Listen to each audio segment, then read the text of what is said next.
can exist without craving. So that question is wrong. We exist because of our craving.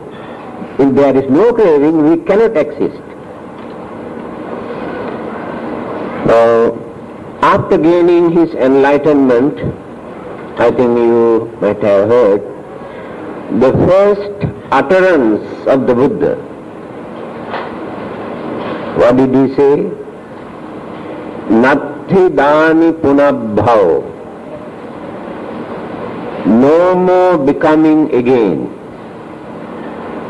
No more existence again. That means tanhanam khaya majjaga. Tanha, craving, is completely eradicated, uprooted. No more craving. Then nattidani punabhavo, no more becoming again. This is the answer given by the Buddha.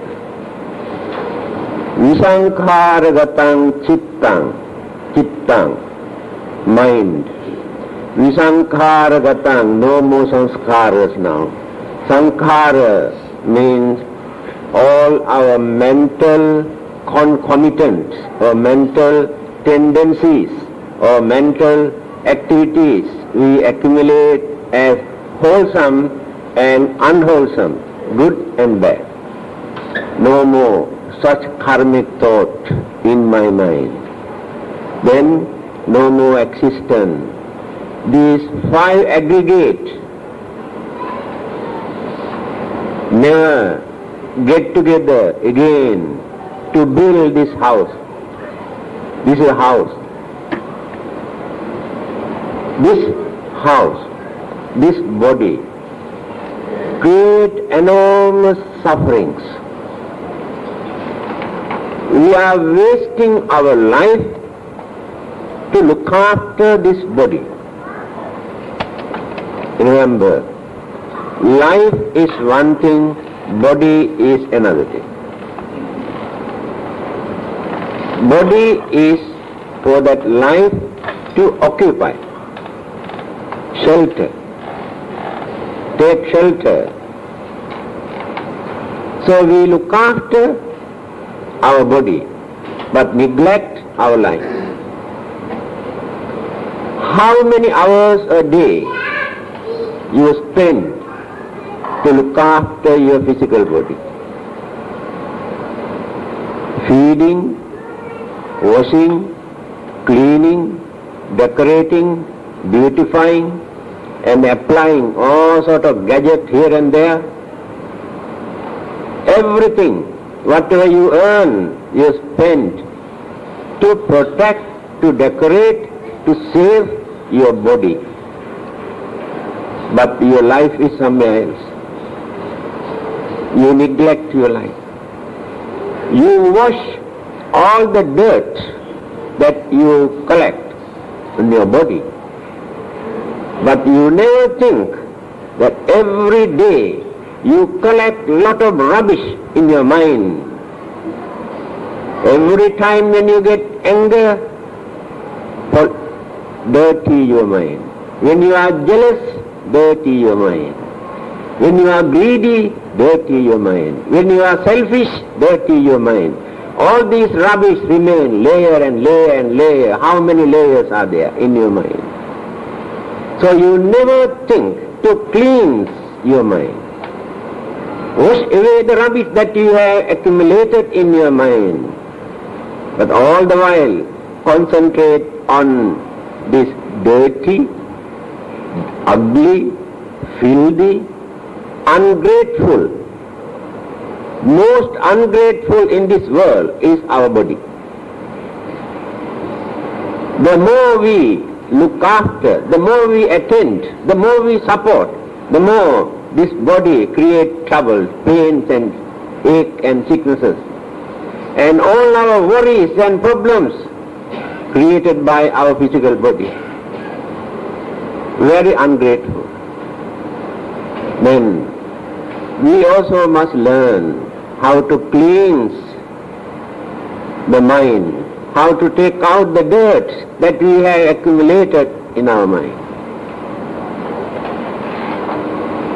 Practicing a religion is to be good, to do good, to purify the mind. This is the main purpose of a religion according to the Buddha.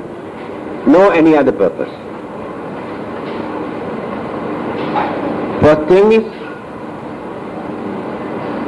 to do good. Do good means you have to keep away from bad things. Second thing is try to be good. To do good is not very difficult. You can do a lot of good deeds, but to be good is very difficult. To be good, you have to cultivate certain good qualities and the virtues and humane qualities. You must be honest and kind and must have sympathetic feeling, understanding, cooperation, unity, harmony. These are the qualities that we need to be good. To do good is not very difficult. You can spend few dollars, finish. Then, to be good also not very difficult, but to cleanse our mind is the most difficult thing. Without doing that, whatever religion we practice, we follow, we believe, we won't be able to experience the good result. The troubles, problems, the difficulties, sufferings, disappointments again come to us because the mind is not clear. That mind can accumulate dirt and pollute. When once it is completely cleansed, after that no more dirt, no more evil thought, no more craving, no more selfishness in that mind. So, is it possible for us to live without craving? So according to the teachings of the Buddha, craving is analyzed or categorized into three areas, three groups. So we are maintaining three kinds of craving. Kama tanha, bhava tanha, vibhava tanha. These are the three names. Kama tanha, craving for pleasure. We have five senses. We have a mind, altogether six senses. These six senses are waiting to catch something, to gain some sort of emotional satisfaction. That is called pleasure. To gain this, many people adopt very cunning, very cruel, very dangerous method. That is why the whole world is in chaotic condition today. The whole world is a battlefield today. All over the world, human beings are slaughtering each other. Violence, bloodshed are very common. What is the main cause? One of these things. There is no any other cause. Craving is behind. This is the nature of the sensual world. This human world and Devaloka belong to this group. Living beings who are crazy for the sensual pleasure. Because of this craving, they suffer, they fight, they kill each other. There is no peace in this world because of this craving for pleasure. This is the first group of craving. When you go higher and higher to Brahma realm, Brahma world, where those Brahmas experience more calmness, peace, tranquility, satisfaction in their life, because they have already tamed or trained their senses, calmed their senses. They have reduced the crazy attitude toward sensual pleasure through their meditation. By training and training and calming their mind, their senses, after their death, when rebirth take place in one of those Brahma realm higher than Devaloka, they experience more peaceful, happy, contented life, but not permanent. For a long period they can experience this. Then the next item is Bhavatanha, craving for existence, craving for survival, craving for eternal life. The more we develop our craving, the more we crave for eternal life. This concept of eternal life is created by our own craving. Otherwise, there is no place in this universe where living beings can exist an everlasting life, not justifiable. But we believe, we maintain this because we like it. We want to exist forever without dying. We don't like to die because of our craving. Then, craving for living, craving for eternal life. Our craving is so grave, we are willing to destroy even millions of other living beings for our own survival. Can you understand the nature of our craving? We can kill thousands of others to save my life and your life. Then, in the end, what do we gain? Nothing. We have to face natural death, that's all.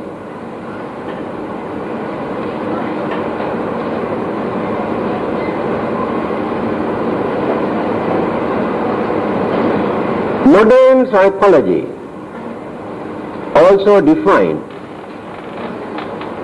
these three kinds of craving explained by the Buddha. They have come nearer to the Buddha, but they could not understand fully what the Buddha said. So according to them, we have some sort of intrinsic or natural habits, libido and will to live and suicide instinct, psychological interpretation. The word libido is confined mostly on the sexual side. Sexual instinct, sexual urge. Every living being maintain this sexual urge. It is natural. So But the Buddha has gone beyond that. He did not limit this craving only for sexual urge. He says we have 6 senses. All our 6 senses are searching day and night to gain some sort of pleasure by using the 5 senses. Not only sexual urge. Will to live, craving for existence, according to the Buddha. Psychology said, will to live. The Buddha has explained this in 3 ways. Craving for survival or existence, craving for the next life, craving for the eternal life. 3 ways. Now we crave for our existence here in this world. Again we crave to have better rebirth after our death. Another kind of craving. Again we crave to gain immortal or eternal, everlasting life. 3 kinds of craving in that category. But the modern psychology interpret only one, will to live. Again, the Buddha says, we have another kind of craving which is called vibhava tanha, craving for non-existence. So modern psychology introduced this as suicide instinct. That is natural. Because many living beings, not only human beings, commit suicide. And we do not know the reasons. They have their own reasons. But when we commit suicide, and we know why. It is due to unsatisfied craving. When we could not gain what we wanted,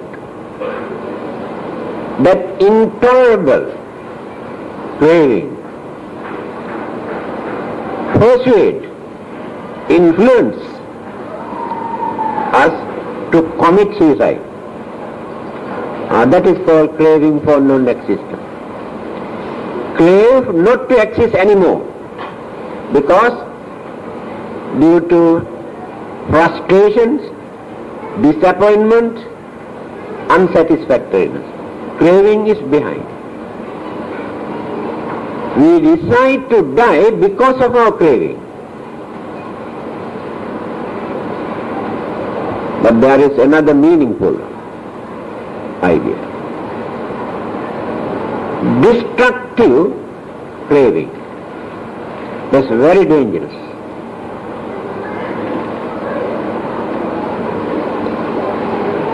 When we come to know that some others are going to use what we have earned or our property,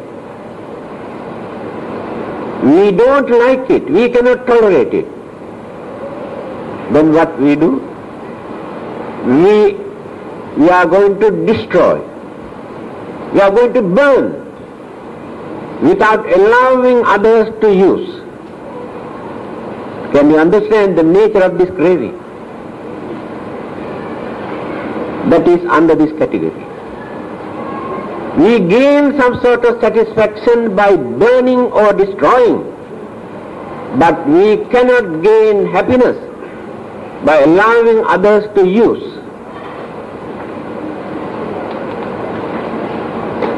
These are the 3 kinds of craving. Craving for existence, craving for next life, craving for eternal life, one group. Then craving for pleasure through the senses, indulgence, another kind of craving. Craving for non-existence due to frustrations and disappointment. On the other hand, There are some people who maintain or believe or who pray not to have another life. They believe because of their prayers or belief or determination, there won't be another life for them. That is an imagination. Just because you don't like it, you cannot stop, because it is natural. You cannot stop this according to your imagination. Belief in rebirth and those who do not believe in rebirth, there are two groups. Some people say,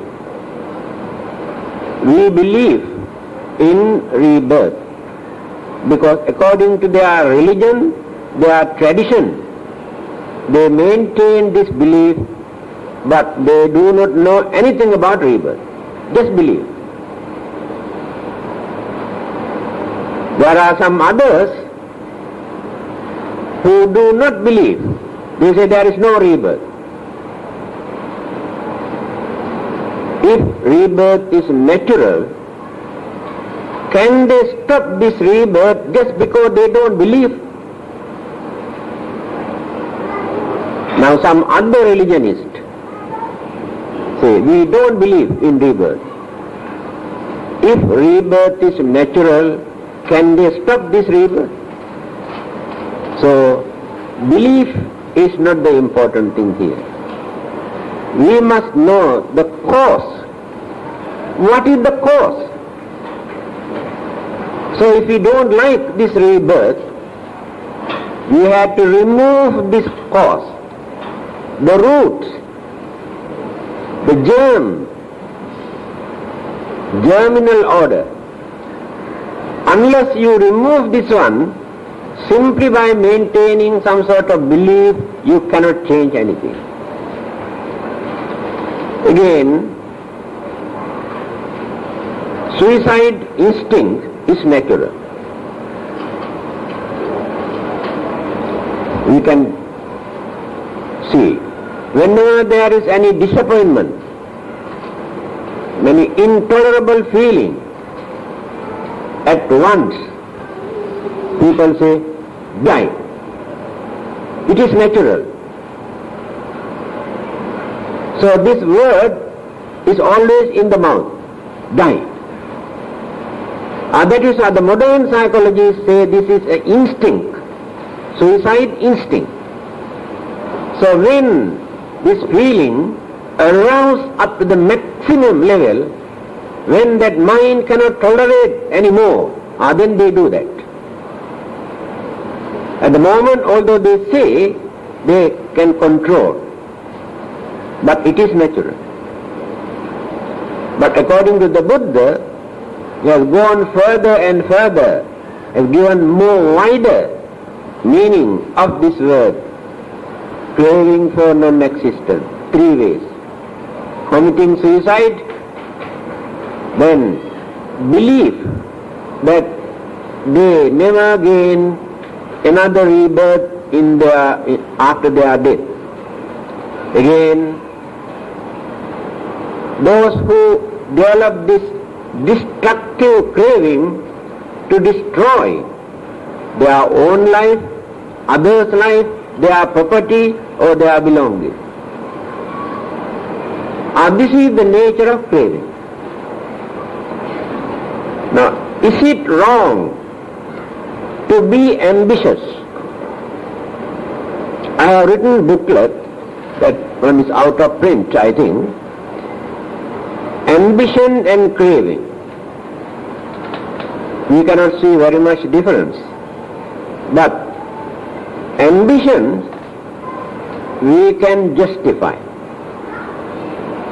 It depends on motive. Our motivation or the purpose of our ambition. Whether there is any selfish motivation Now you want to become a rich person by doing some business. It is an ambition. Then what is the Buddhist attitude? Can Buddhism says it is wrong? No. There is no ground for Buddhism to point out that it is wrong. Because in the Buddha's teaching, you can see where the Buddha has encouraged people to work hard without wasting their valuable time, earn as much as possible that they can, and preserve without wasting, without spending for unnecessary things. Reserve something for your rainy days. This is the Buddha's advice. Therefore, how can we say, when people work hard to earn more, that goes against Buddhism? No. Yes, they can go against the teachings of the Buddha if they adopt any unrighteous method, unreasonable or cunning, selfish, harmful method by bluffing or swindling or cheating or robbing or smuggling or disturbing, then they go against the Buddha's teaching. Some people work very hard from their childhood, either to become doctors or lawyers or professors or scientists. They have very strong ambition. Can we say that they are going against Buddhism? No. They can maintain this ambition. There must be some sort of aim in our life. But in our aim, we should not develop too much selfishness. Then we divert this into craving. The Buddha, he had a great ambition in his mind. Started long ago, went on working so hard, life after life. It is an ambition to gain something. What is that? To gain enlightenment. Then what is the purpose of gaining this enlightenment? To serve others, not for his own benefit, not for his own salvation or peace and happiness, but to guide others, to teach others, to save others by using his enlightenment. So that ambition is noble, no selfish motive. Now you want to become doctors or simple just a nurse.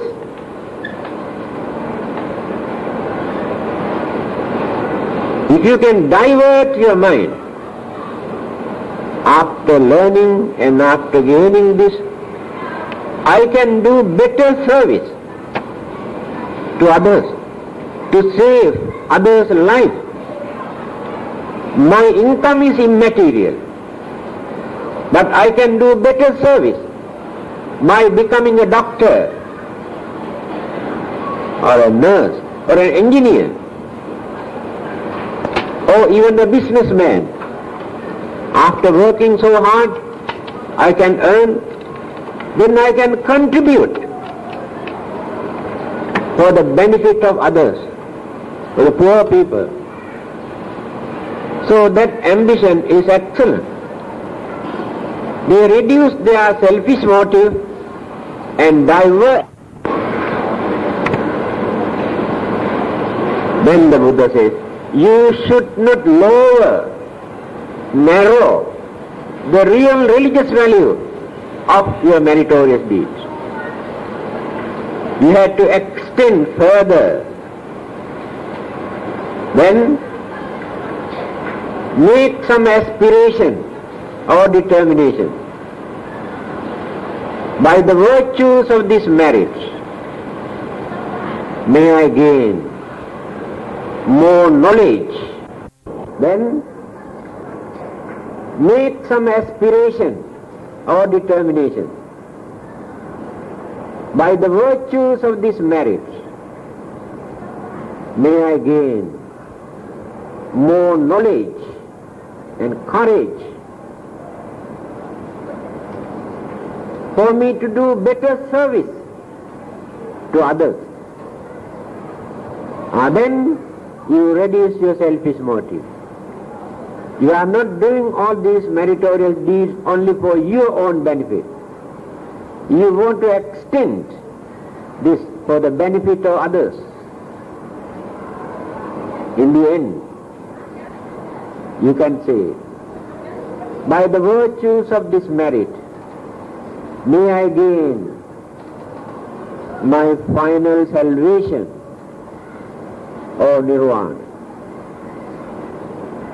Again the Buddha says, you should not confine this aspiration only for that. While doing some service to others, at the same time you have to work for your salvation.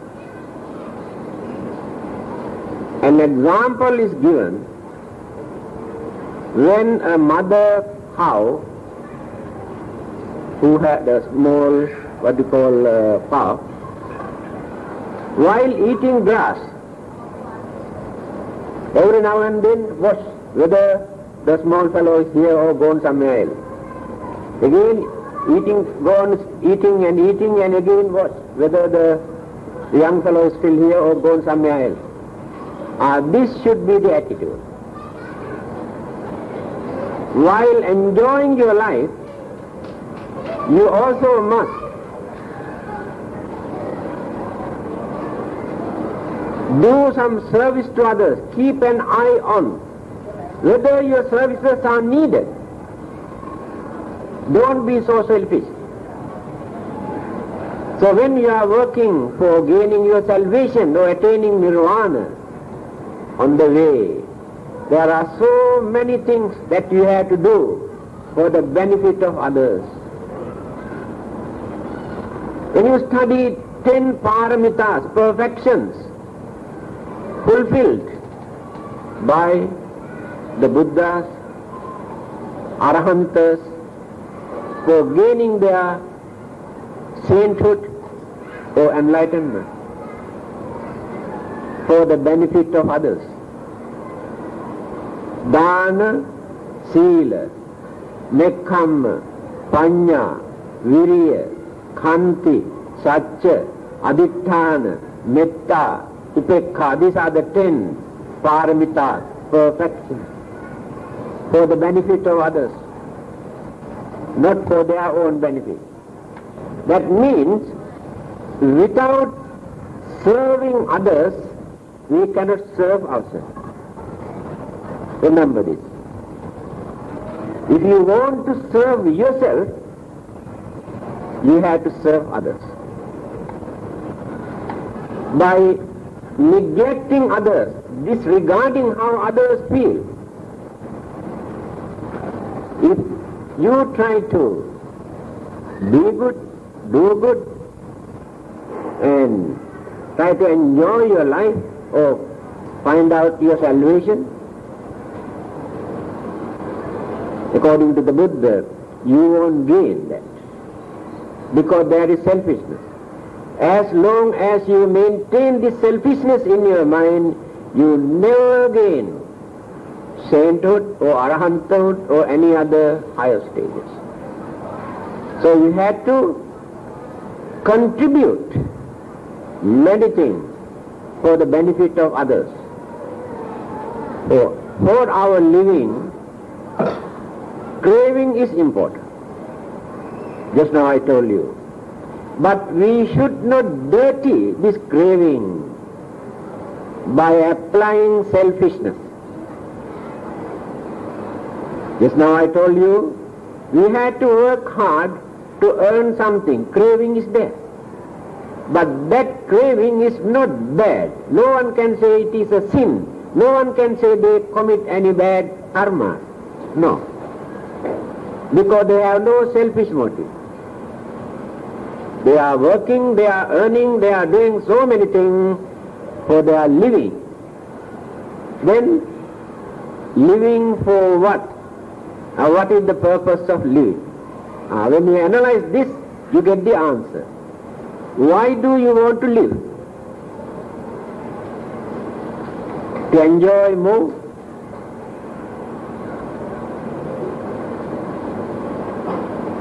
Actually, what is the purpose of our living? We do not know. That is called ignorance. We are ignorant. We do not know why we are here. We do not know why we cannot satisfy with this life in this world. We do not know where the mistake is. And we do not know who is responsible for this.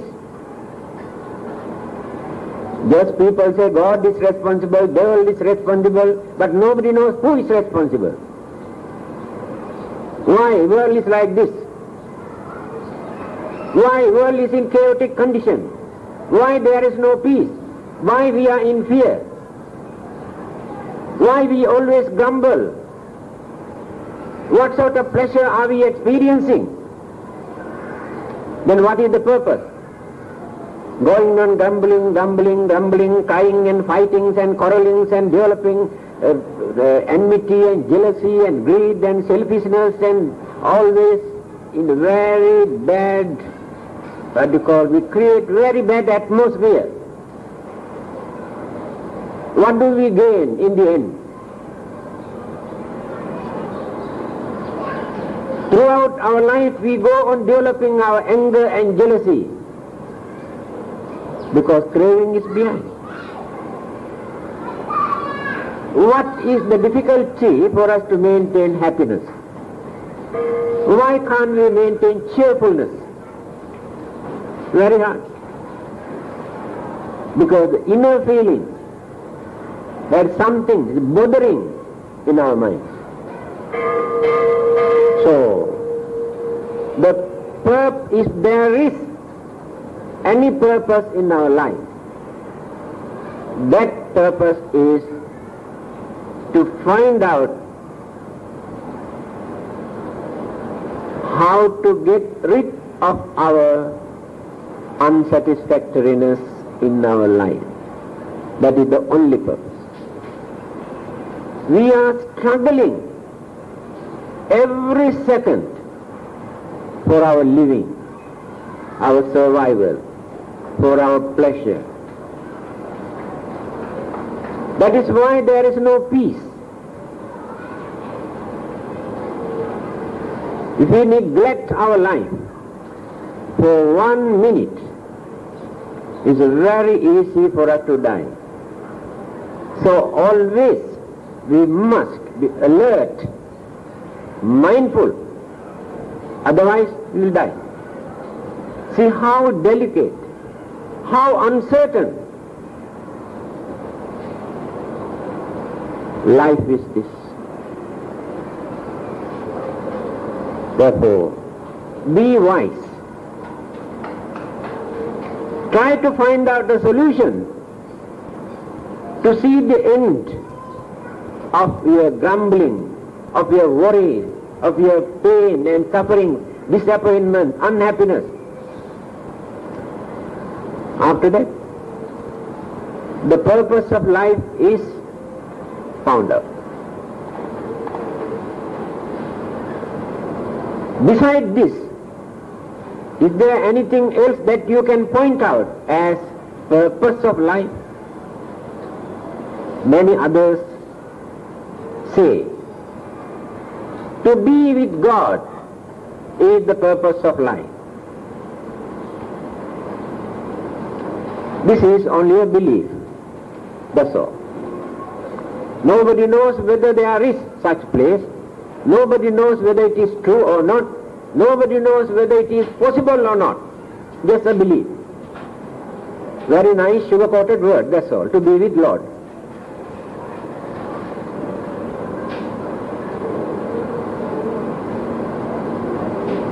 But it doesn't solve the problem. Our problems still remain. Then,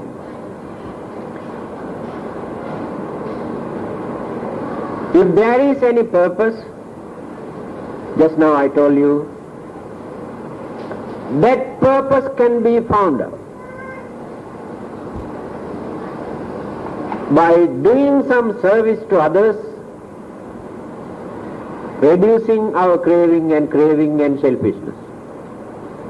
But while living, we had to maintain some sort of genuine ambition and craving without applying selfishness, because selfishness creates jealousy.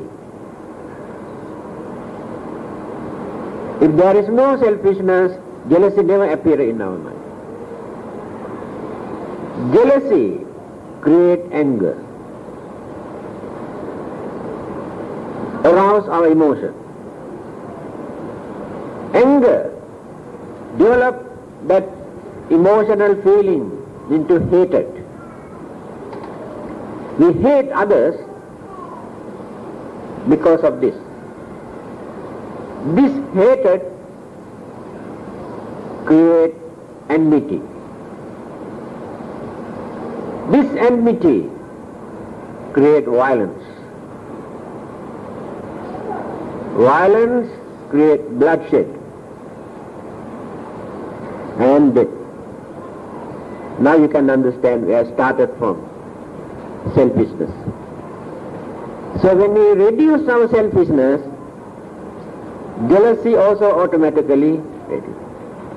Anger also never comes out. Hatred also never appears. Then no more violence and bloodshed and murder. Now you can understand what the Buddha discovered.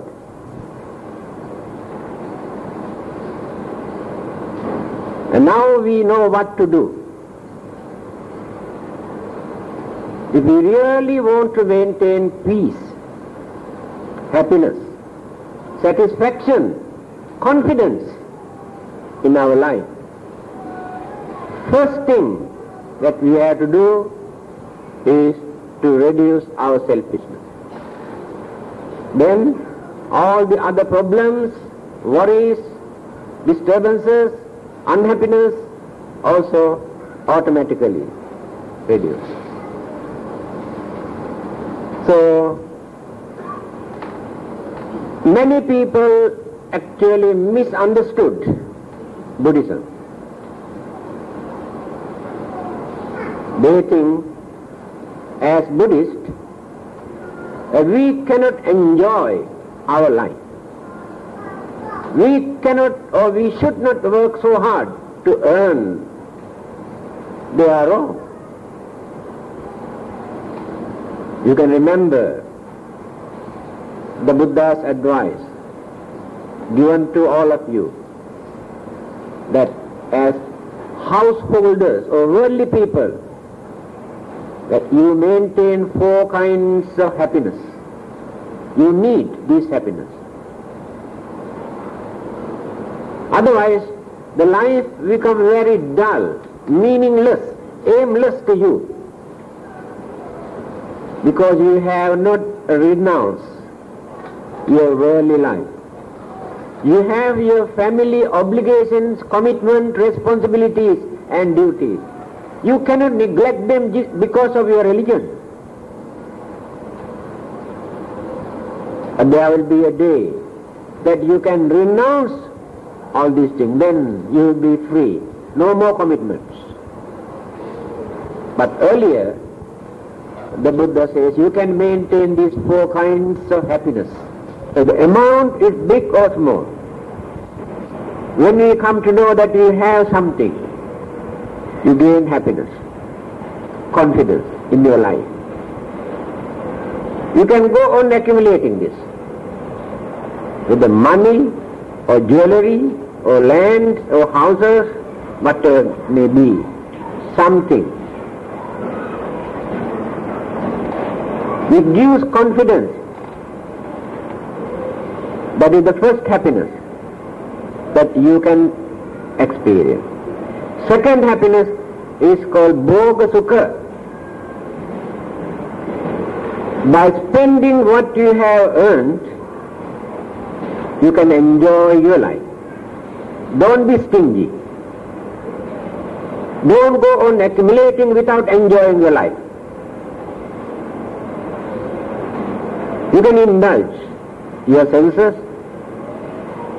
enjoy your life by adopting a harmless method. Now remember this. Without violating your basic religious principle, you can enjoy your life. You can have nice food, nice clothing, good houses and motor cars and television. No one can say it is wrong. And you can sing, if you can dance, so much the better. It is not against religion. You can dance, enjoy your life, but harmless way. Not by adopting any immoral or vulgar method. Be happy, be cheerful. Don't show your monkey face always. The Buddha says everything is suffering, that is suffering, this is suffering. How can we laugh always in moody and gloomy? That is not Buddhism. Be cheerful. Next one. Anana Sukha. Remember, not to borrow from others. If you get used to this, always you are under obligation. You have no freedom. You are not independent. You must know how to adjust your budget, your income, expenditure. You have to spend according to your income. Don't go beyond that. Now this advice was given by the Buddha for you to maintain happiness. If you go and borrow from others, you feel very funny feeling. Mind is not free. Try to avoid this. Last one is more important. That is called Anavajya Sukha. All the other three kind of happiness can give some sort of satisfaction only up to the last breath, as long as we live in this world. After that there is nothing. But the last happiness we can experience as long as we live. And after our death, hereafter also we can experience that happiness. What is that? Anavajya Sukha. When we come to know that we have not violated, we have not disturbed others for our living or for our happiness. We lived, we enjoyed by adopting a harmless method, by adopting a decent method. Therefore there is no guilty feeling. That happiness is remarkable. Why? Because of this happiness, we can die with hopes and confidence. The other kind of happiness cannot give this confidence, because we know if there is another life hereafter or rebirth, that cannot be a miserable one, because we have not violated, we have not broken our basic religious principle. That is the remarkable happiness. So, we can die peacefully. After our death, definitely rebirth or existence again also take place in a peaceful state. Here you can understand the Buddhist attitude. The nature of craving. The normal craving for existence to fulfill our duties and responsibilities is harmless, but many people pollute this by adopting selfishness. When selfishness is there, then all the other bad, evil thoughts also arise. When we reduce our selfishness, then we can maintain the craving or will to lead a genuine, reasonable or noble life without disturbing or harming others. This is the answer to this question. Is it possible for us to live without craving? Now you know the nature of craving. I think enough. Akagattha Jabummattha Devanaga Mahiddhika Punyantang Anumoditva Chiram Rakhantu Lokasadana Ittavata Chamhi Sambatang Punya Sampadang Sabbe Deva Namodantu Sabba Sampatti Siddhya Devo Vasatu Kalena Sassa Sampatti Hetu Ca Pito Bhavatu Loko Ca Raja Bhavatu Dhammiko Idango Jati Nang Hotu Sukita Huntu Nyatayo Imina Punya Kammena Mami Bala Samagamo Satang Samagamo Hotu Yava Nibbana Pattiya